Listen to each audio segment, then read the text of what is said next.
Putin dupe గురించి social మీడియాలో ఒకటే చర్చ నడుస్తోంది. ట్రంప్ పుతిన్ భేటీలో పుతిన్ డూప్ అని అనుమానాలు వ్యక్తమవుతున్నాయి.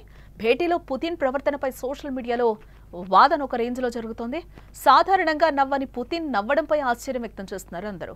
అంతర్జాతీయ అరెస్టు వారెంట్ వల్లే డూప్ అంటూ కూడా ప్రచారం, అలాగే భద్రత కోసమే డూప్ ను పంపారని ఊహాగానాలు అయితే వస్తున్నాయి.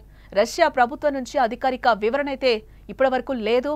రష్యా అధ్యక్షుడు వ్లాదిమిర్ పుతిన్ అలస్కాలో అమెరికా మాజీ అధ్యక్షుడు డొనాల్డ్ ట్రంప్ను కలిసిన వైనంపై ఇప్పుడు ప్రపంచవ్యాప్తంగా చర్చ జరుగుతోంది. కానీ ఆ చర్చ రాజకీయాల గురించి కాదు, అంతకు మించి పుతిన్ నిజంగానే ట్రంప్ను కలిశారా, లేక ఆయన స్థానంలో మరో వ్యక్తిని పంపించారా అనే దానిపై ఇప్పుడు హాట్ డిబేట్ అయితే నడుస్తుందని చెప్పుకోవచ్చు.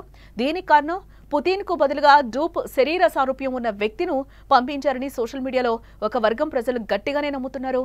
ఈ అంశం ఇప్పుడు ప్రపంచవ్యాప్తంగా ట్రెండ్ అవుతోందని కూడా మనం చెప్పుకోవచ్చు. ఆగస్టు 15న అలస్కాలో ట్రంప్ పుతిన్ల మధ్య జరిగిన సమావేశం ప్రపంచ దృష్టిని ఆకర్షించిందని చెప్పుకోవచ్చు. ఈ సమావేశం తర్వాత కొందరు సోషల్ మీడియా యూజర్లు పుతిన్ చిత్రాలను, వీడియోలను క్షుణ్ణంగా పరిశీలించారు. ఈ పరిశీలనలో వారికి కొన్ని తేడాలు కనిపించాయి. సాధారణంగా కనిపించే పుతిన్ ముఖానికి అలస్కాలో కనిపించిన వ్యక్తి ముఖానికి కొన్ని భేదాలున్నాయని కూడా వారు అంటున్నారు. ముఖ్యంగా అలస్కాలో ఉన్న వ్యక్తికి బుగ్గలున్నాయని, అలాగే సాధారణంగా గంభీరంగా కనిపించే పుతిన్ ఈసారి ట్రంప్ను కలిసినప్పుడు చాలా నవ్వుతూ కనిపించాడని కూడా వాళ్ళు వాదిస్తున్నారు. ఈ రెండు అంశాలు కలిపి పుతిన్ స్థానంలో డూప్ను పంపించారనే అనుమానాలైతే వాళ్ళు లేవనెత్తుతున్నారు. నిజానికి పుతిన్కు డూప్లున్నారన్న థియరీ పాతదే. బట్ గతంలో కూడా రష్యాకు సంబంధించిన చాలా మంది ఈ విషయం చెప్పారు. కానీ ఇప్పుడు ఈ డూప్ థియరీకి మరో కొత్త కోణం కూడా తోడైందని చెప్పుకోవచ్చు. యుక్రెయిన్ యుద్ధం తర్వాత అంతర్జాతీయ క్రిమినల్ కోర్టు పుతిన్పై అరెస్టు వారెంట్ కూడా జారీ చేసింది.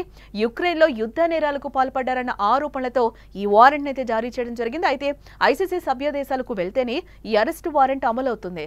ఈ భయం కారణంగానే పుతిన్ అంతర్జాతీయ ప్రయాణాలు తగ్గించారని కూడా చాలా మంది గట్టిగా నమ్ముతున్నారు, వాదిస్తున్నారు కూడా. ఈ వారెంట్ కారణంగానే ప్రమాదకరమైన ప్రదేశాలకు వెళ్లాలంటే పుతిన్ డూప్లను పంపిస్తున్నారనే ప్రచారం ఇప్పుడు బలంగా ఊపందుకుందని చెప్పుకోవచ్చు. అంతర్జాతీయంగా ఐసీసీ సభ్య దేశాలకు వెళ్లే అవసరం వస్తే పుతిన్ తన డూప్లను పంపుతున్నారని ఒక వర్గం ప్రజలు గట్టిగా నమ్ముతున్నారు. అసలు పుతిన్కు డూప్లు ఉన్నారా లేదా అనే విషయం ఇప్పటి వరకు ఎవరు ఖచ్చితంగా చెప్పలేదు. కానీ ఒకవేళ డూప్ను పంపించుంటే దానికి కారణాలు ఏమై ఉండొచ్చు అనేది ఇప్పుడు ఆసక్తికరమైన ప్రశ్న. రష్యా అధ్యక్షుడు చాలా అంతర్జాతీయ ఈవెంట్లలో పాల్గొనాల్సి వస్తుంది. కొన్నిసార్లు ఆయన భద్రతకు ముప్పు ఏర్పడొచ్చు. అలాంటి సందర్భాల్లో ప్రమాదకరమైన ప్రదేశాలకు డూప్లను పంపించి నిజమైన పుతిన్ను సురక్షితంగా ఉంచుతారని ప్రచారం జరుగుతోంది. అలాగే ఆయన ఆరోగ్య సమస్యల కారణంగా అన్ని కార్యక్రమాల్లో పాల్గొనలేకపోవచ్చని కూడా కొందరు వాదిస్తున్నారు. ఈ రెండు కారణాలతోనే డూప్లను ఉపయోగిస్తున్నారని అంటున్నారు. కానీ ఈ వాదనలన్నింటికీ అధికారికంగా ఎలాంటి నిర్ధారణ అయితే ఇప్పటి వరకు లేదు. ఇదంతా సోషల్ మీడియాలో విస్తృతంగా జరుగుతున్న ఒక ఊహాజనిత ప్రచారం మాత్రమే. ప్రస్తుతం పుతిన్ మీద వస్తున్న ఊహాగానాలకు రష్యా ప్రభుత్వం కానీ పుతిన్ ప్రతినిధులు కానీ ఇప్పటి వరకు ఎలాంటి ప్రకటన అయితే చేయలేదు. నిజంగానే పుతిన్ డూప్ను పంపించాడా, లేక ఇది కేవలం ఒక ప్రచారమా అనేది తెలియాలంటే ఇంకా కొద్ది రోజులు మనం వేచి చూడాలి.